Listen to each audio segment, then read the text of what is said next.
Welcome back to the Free Video Books channel. Today we're reading the chapter The Further Vision of the Time Machine by H.G. Wells. Before we get started, why not like and subscribe? Now, sit tight and let's get into it. I have already told you of the sickness and confusion that comes with time traveling. And this time I was not seated properly in the saddle, but sideways and in an unstable fashion.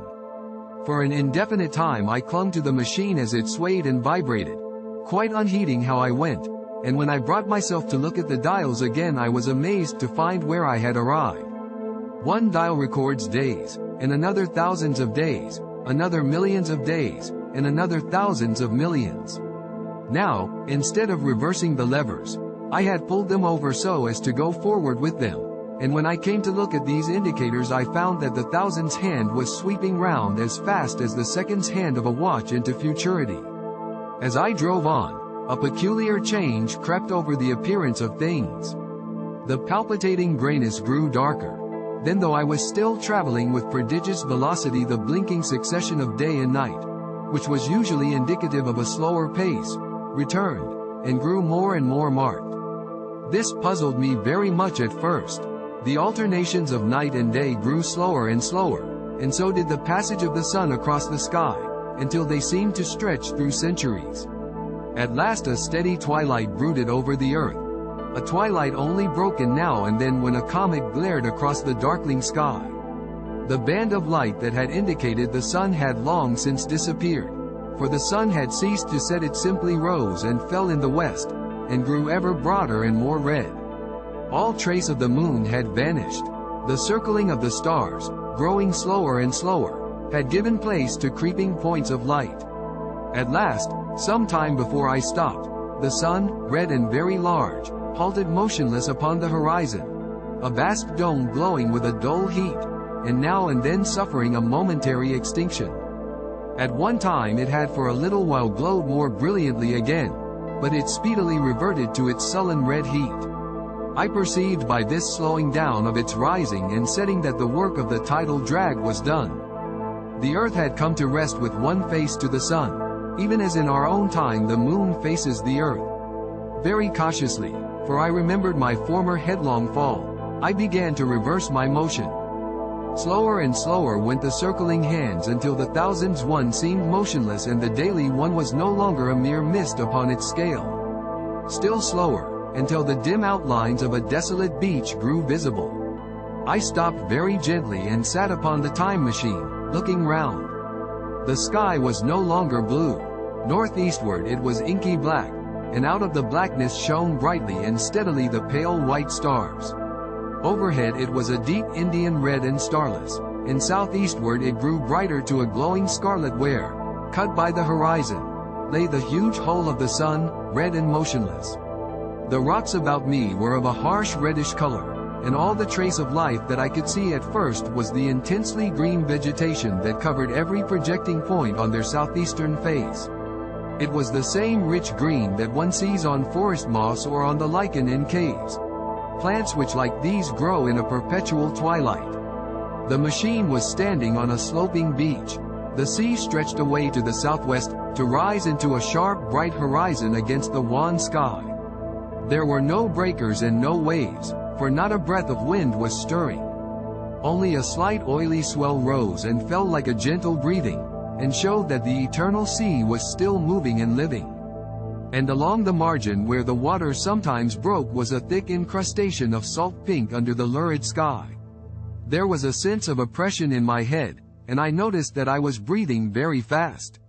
The sensation reminded me of my only experience of mountaineering, and from that I judged the air to be more rarefied than it is now. Far away up the desolate slope I heard a harsh scream, and saw a thing like a huge white butterfly go slanting and fluttering up into the sky and, circling, disappear over some low hillocks beyond. The sound of its voice was so dismal that I shivered and seated myself more firmly upon the machine. Looking round me again, I saw that, quite near, what I had taken to be a reddish mass of rock was moving slowly towards me.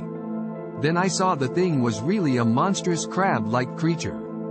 Can you imagine a crab as large as yonder table, with its many legs moving slowly and uncertainly, its big claws swaying, its long antenna, like carter's whips, waving and feeling, and its stalked eyes gleaming at you on either side of its metallic front. Its back was corrugated and ornamented with ungainly bosses, and a greenish incrustation blotched it here and there. I could see the many palps of its complicated mouth flickering and feeling as it moved. As I stared at this sinister apparition crawling towards me, I felt a tickling on my cheek as though a fly had lighted there. I tried to brush it away with my hand, but in a moment it returned, and almost immediately came another by my ear. I struck at this, and caught something thread-like. It was drawn swiftly out of my hand. With a frightful qualm, I turned, and I saw that I had grasped the antenna of another monster crab that stood just behind me. Its evil eyes were wriggling on their stalks, its mouth was all alive with appetite, and its vast ungainly claws, smeared with an algal slime, were descending upon me. In a moment my hand was on the lever, and I had placed a monk between myself and these monsters. But I was still on the same beach, and I saw them distinctly now as soon as I stopped. Dozens of them seemed to be crawling here and there, in the somber light, among the foliated sheets of intense green. I cannot convey the sense of abominable desolation that hung over the world. The red eastern sky, the northward blackness, the salt Dead Sea, the stony beach crawling with these foul, slow-stirring monsters, the uniform poisonous-looking green of the lichenous plants, the thin air that hurts one's lungs, all contributed to an appalling effect. I moved on 100 years, and there was the same red sun a little larger, a little duller, the same dying sea, the same chill air, and the same crowd of earthy crustacea creeping in and out among the green weed and the red rocks. And in the westward sky, I saw a curved pale line like a vast new moon. So I traveled, stopping ever and again, in great strides of 1,000 years or more, drawn on by the mystery of the earth's fate, watching with a strange fascination the sun grow larger and duller in the westward sky, and the life of the old earth ebb away. At last, more than 30 million years hence, the huge red-hot dome of the sun had come to obscure nearly a tenth part of the darkling heavens. Then I stopped once more, for the crawling multitude of crabs had disappeared, and the red beach, save for its livid green liverworts and lichens, seemed lifeless. And now it was flecked with white. A bitter cold assailed me. Rare white flakes ever and again came eddying down. To the northeastward, the glare of snow lay under the starlight of the sable sky, and I could see an undulating crest of hillocks pinkish white. There were fringes of ice along the sea margin, with drifting masses farther out, but the main expanse of that salt ocean, all bloody under the eternal sunset, was still unfrozen. I looked about me to see if any traces of animal life remained. A certain indefinable apprehension still kept me in the saddle of the machine. But I saw nothing moving, in earth or sky or sea. The green slime on the rocks alone testified that life was not extinct. A shallow sandbank had appeared in the sea and the water had receded from the beach. I fancied I saw some black object flopping about upon this bank, but it became motionless as I looked at it, and I judged that my eye had been deceived, and that the black object was merely a rock. The stars in the sky were intensely bright and seemed to me to twinkle very little. Suddenly I noticed that the circular westward outline of the sun had changed, that a concavity, a bay, had appeared in the curve. I saw this grow larger. For a minute perhaps I stared aghast at this blackness that was creeping over the day, and then I realized that an eclipse was beginning. Either the moon or the planet Mercury was passing across the sun's disk.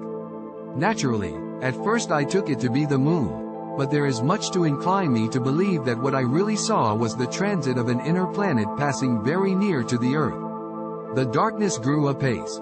A cold wind began to blow in freshening gusts from the east, and the showering white flakes in the air increased in number. From the edge of the sea came a ripple and whisper. Beyond these lifeless sounds the world was silent. Silent? It would be hard to convey the stillness of it. All the sounds of man, the bleating of sheep, the cries of birds, the hum of insects, the stir that makes the background of our lives, all that was over. As the darkness thickened, The eddying flakes grew more abundant, dancing before my eyes, and the cold of the air more intense. At last, one by one, swiftly, one after the other, the white peaks of the distant hills vanished into blackness. The breeze rose to a moaning wind. I saw the black central shadow of the eclipse sweeping towards me. In another moment the pale stars alone were visible. All else was rayless obscurity. The sky was absolutely black. A horror of this great darkness came on me. The cold, that smote to my marrow, and the pain I felt in breathing, overcame me. I shivered, and a deadly nausea seized me. Then like a red-hot bow in the sky appeared the edge of the sun. I got off the machine to recover myself. I felt giddy and incapable of facing the return journey. As I stood sick and confused, I saw again the moving thing upon the shoal. There was no mistake now that it was a moving thing against the red water of the sea. It was a round thing, the size of a football perhaps, or, it may be, bigger, and tentacles trailed down from it.